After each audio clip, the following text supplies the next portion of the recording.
Welcome to my channel. If you're new here, my name is Leah, and this is Savvy Saute.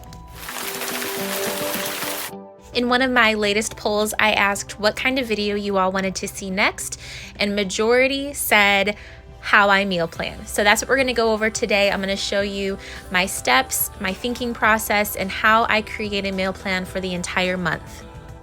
Important aspect of this channel and my lifestyle is to be frugal with the money that we have, to spend it wisely. So one of the ways that I do that is first of all by meal planning, but second of all by starting each meal plan with my inventory. So I will go through my freezers, my fridge, my pantry, and I will write down all of the items that I have that are not your standard I always have this item. So the first thing on my inventory that I will do is the meat or proteins.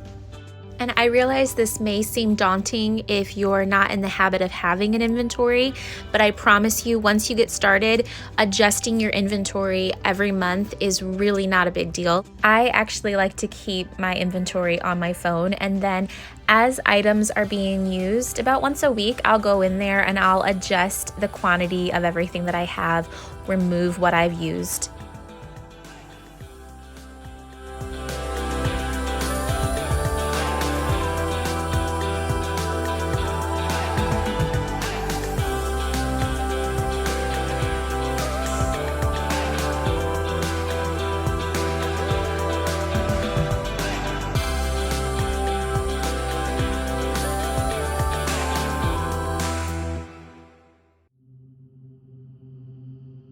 The next part of my inventory that I will keep track of is the meals that I already have created. So I can just pull them out of the freezer the night before, the morning of, and I have a complete meal ready to go. So this could be something that I've purchased already made, or maybe leftovers that I have stuck in my freezer for use at a later time.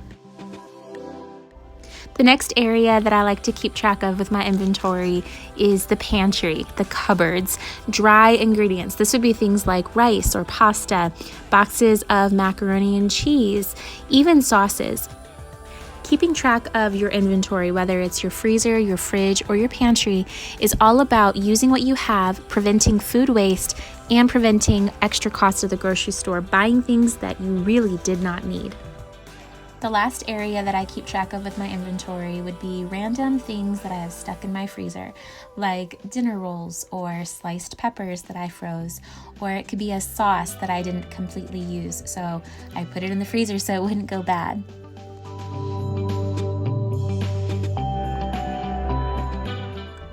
Once I have my inventory fully updated or created, whichever is needed, I can then look at what I have and create meals based around that first. Maybe we don't have the ingredients to create exactly what was in my mind to make for dinner, but there will normally be something that I can create for dinner without having to pick up anything at the store. One of the first places that I look in my inventory when I'm creating my meal plan is all of those freezer meals. So right now I have a lot of soup in my freezer, so I'm able to have immediately one kind of soup every single week. And I won't have to go to the grocery store for any of those meals. Next, I will look at my list of proteins and compare it to other items that I have in my inventory to see if I can create a complete meal still without having to go to the grocery store.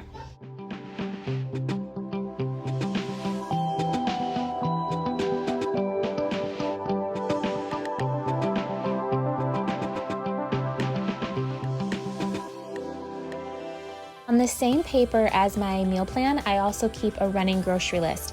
That way, anytime I write down a meal that does need something from the store, I can write it down before I forget.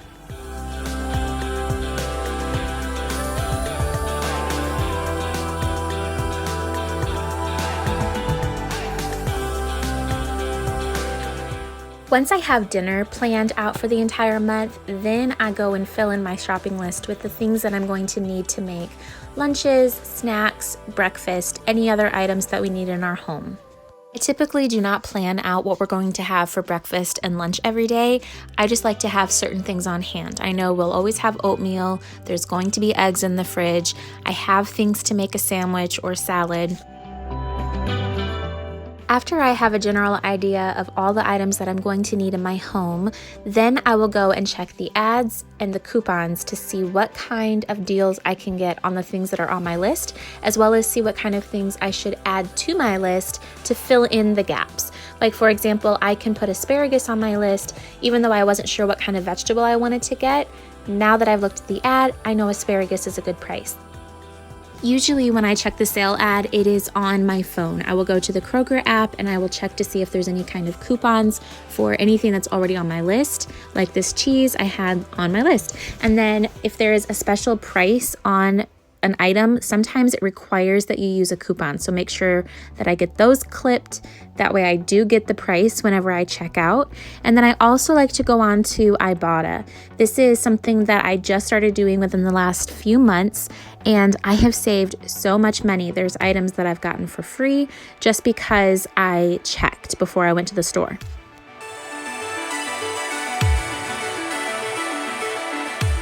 I am very blessed to live so close to several grocery stores, all within a couple miles of each other.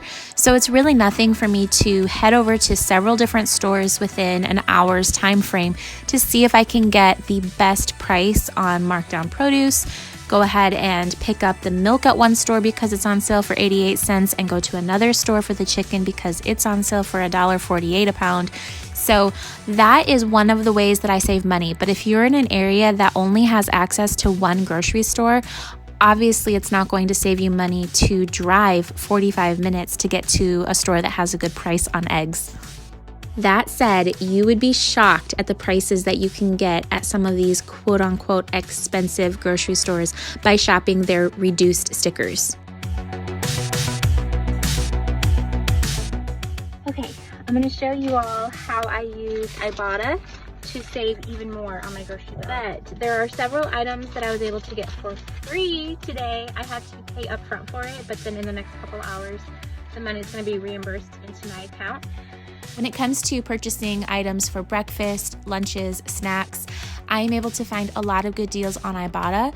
Usually there are some things on there for almost free, and then that also helps me determine what kind of cereal to purchase or what brand of crackers to get, especially whenever you combine the Ibotta deals with in-store coupons and deals. Like this right here is 75 cents back for every box of cereal bars, along with the $1.40 that you would get back from the in-store coupon as well. One deal that I just took advantage of was at Kroger. They had boxes of cereal for 99 cents. Plus, I used the Ibotta cash back and got 50 cents back for each one up to 5 times. So I was able to end up getting cereal for 49 cents a box instead of $3.50 each. And you should have seen my husband's face when I came home with 5 boxes of sugary treat cereal.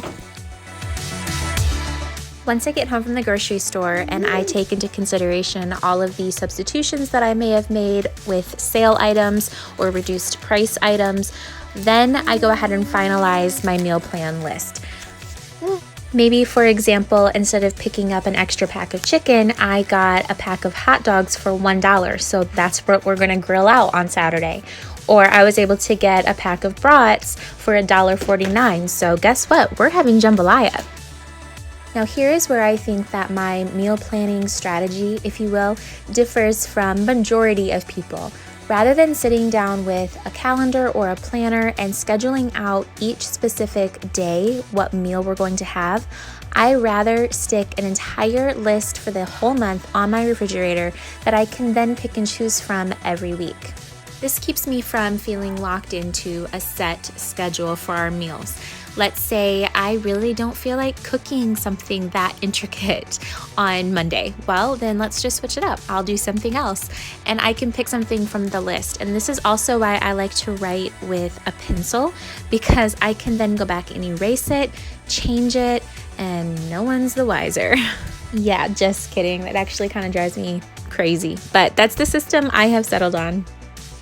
Another thing that I like to do is put on some little Post-it notes to remind me if I have to thaw something out, whether it's a meal that's already made or meat that I'm going to use to prepare something else. That is it. That is how I meal plan from start to finish. So I hope this was helpful, especially if you've never meal planned before. I guarantee just by doing that, you're going to save money. But if you implement some of these other steps that I have shared with you today, you will save even more. Thank you so much for joining me today. I hope I can hear from you all in the comments. I love talking with you there. And if you don't mind, take a second, subscribe to this channel, help us get to 1,000 subscribers so we can do that giveaway. And I will talk to you in the next video.